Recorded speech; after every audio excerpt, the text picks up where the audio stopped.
What's good? I'm the real deal, and let's talk about my beat store.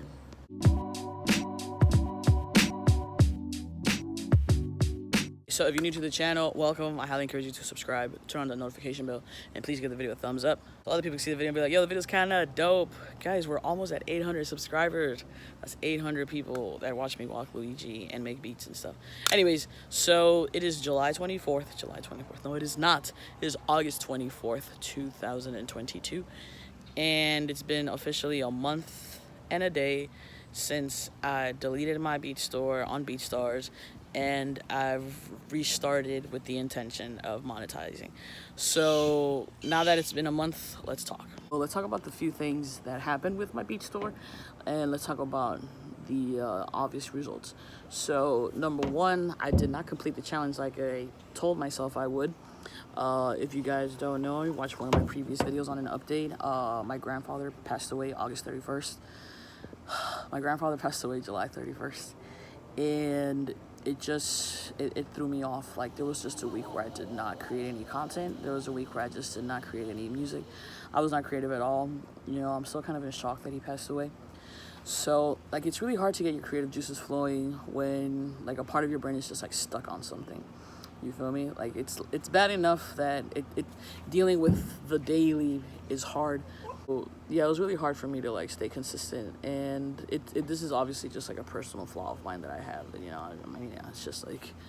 But I will say this. I did learn a few things. I did gain something from it because it's always about the lesson, not about the outcome, the journey, not the destination. So, number one, I learned that, you know, besides the whole thing with my grandpa passing away and then just throwing me off for a loop, it is possible for me to make music every single day, despite the fact that I work 10 hours a day. It's not impossible, it's just, it takes a little more focus out of my part. And the thing is that, like, my brain gets so easily cluttered and so distracted that it is hard for me to get shit done. But when I do sit myself and I'm just like, all right, put in 15 minutes, put in 20 minutes, I can actually get shit done. And it actually sounds pretty good. Another thing I learned is that the procrastination of the mixing and arranging is what's been my biggest setback as far as, like, finishing beats and actually uploading them. And what I mean by that is just, like, I'll be able to create a 4-bar, 8-bar loop, then I'll be like, oops, I'll be like, this is as far as I can go, I can't make it anything else. And I'm just like, all right, well, if it's all in loop, let's build a hook. And let's subtract the hi-hats and let's add in a riser, and pretty soon, like, the beat is done. I'm like, oh shit, this took me like 20-30 minutes. Why do I make it sound like it takes me 6 hours when it actually doesn't, you know? Another thing I learned is that setting yourself up for success as much as possible is going to be a big factor in how quickly you accomplish things. And what I mean by that is, in one of my previous videos back at the beginning of the year last year, I created a drum template. So, like, whenever I was in the mood for creating a boom bap beat, I would just use that drum template, and when I was in the mood for making a lo-fi beat, I would use that drum template, and that would save me like 40 minutes of me just clicking on 50,000 snares, because at the end of the day, all I needed to get the ball rolling was the drum pattern, because that's how I usually start my beats. And then once I had that in, I could just replace the snare with a better sounding snare or a better sounding kick, and that really helped with my flow, as far as, like, my flow of getting shit done. Another thing I learned from this is exposure is a really big thing. Marketing is a really big thing. As far as who knows about me deleting my beat store and me uploading new stuff to my beat store and all these things, the only people that know are the people that are in my life, in my social circle, in real life. The people that follow me and watch my videos on YouTube, I fucking love y'all. And then, you know, people that have actually seen my beat store and are on BeatStars.com. So, yeah, it takes a lot of me to put in the effort to actually market, hey, check out my beats, because I haven't really checked the traffic or anything, but the fact that I haven't made any sales should be proof enough that there wasn't any marketing done to actually get that stuff out there into the right people, to any audience besides the people that just happen to be scrolling on BeatStars. So yeah, there's that. One thing I noticed when I was uploading consistently was that, like, if I would post, like, a beat today and then tomorrow I'd post 2 beats, then by tomorrow night I would have, like, DMs and I would have, like, messages and comments, and people were like, yo, I really like your beats. And obviously most of them is just, like, other producers trying to sell, like, their sound kits and shit, but it was still getting traction. And this brings me to another point where it's just, like, you really need to think about who you're trying to sell your beats to, because, like, if you're trying to sell to artists, you probably shouldn't be trying to promote to producers, trying to, like, you know, build your following from producers, because producers aren't going to buy beats from other producers.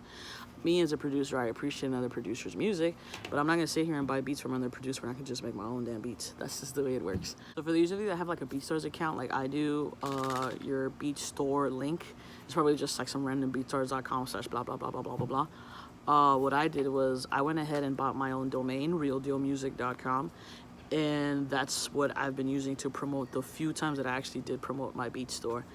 And it makes it a lot easier for people to find you. Put realdealmusic.com, and it's easier to type into than actually just click on a link and follow it, because yeah, that's all I gotta say about that. So in the future, as far as like my music journey goes, I'm starting to realize more and more and more what it is that I actually want to do in regards to music, because like we've said, up to right now, because it hasn't been monetized, it's technically just a hobby.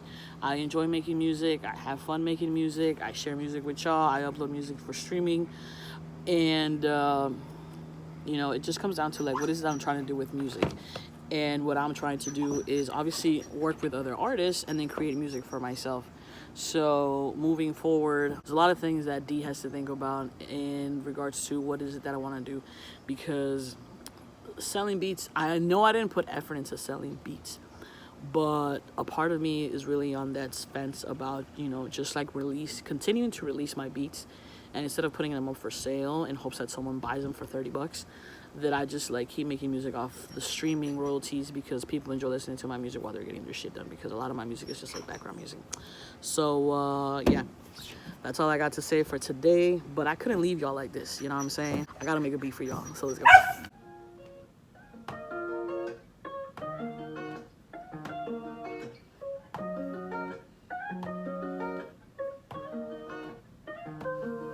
Hey.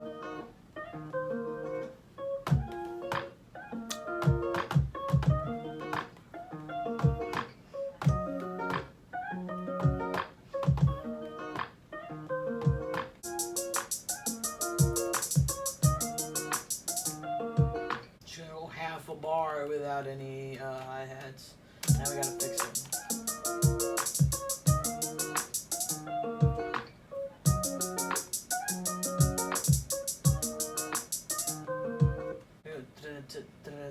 Let's do that.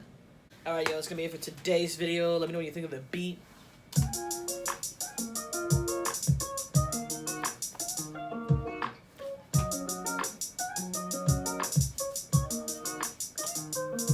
Don't forget to like, comment, subscribe, all that good stuff. And like always, don't sleep on me, because we're almost at 800. I love y'all. Like,